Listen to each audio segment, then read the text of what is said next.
'లెక్కియా చిట్టి' ఆడియో అయితే రిలీజ్ చేశారు.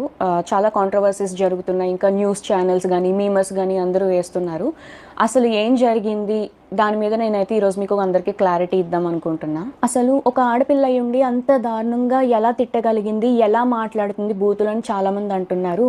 దానికి కారణం ఏంటనేది ఎవ్వరూ ఆలోచించట్లేదు. వన్ సైడ్ మాత్రమే చూసి ఈజీగా జడ్జ్ చేస్తున్నారు. అసలేం జరిగిందంటే, మేము ఒక రోజులో వేల కొద్దీ మెసేజెస్ అయితే డీల్ చేస్తూ ఉంటాము. అందులో వచ్చిన మెసేజెస్ అన్నీ కంప్లీట్‌గా సగానికి సగం బ్యాడ్ మెసేజెస్ తిడుతూ, పచ్చి బూతులు తిడుతూ, ఇంకా పేరెంట్స్‌ని కూడా ఇన్వాల్వ్ చేస్తూ, అసభ్యకరంగా మాట్లాడుతూ ఇలానే వస్తాయి.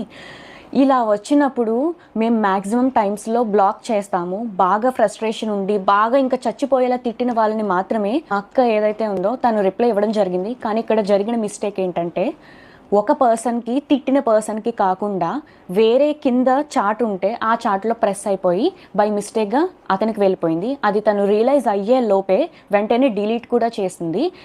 ఆయన చూసి ఉండరు, విని ఉండరు ఏమో అనుకుని ఇంకా మేము కూడా ఏం రెస్పాండ్ అవ్వలేదు.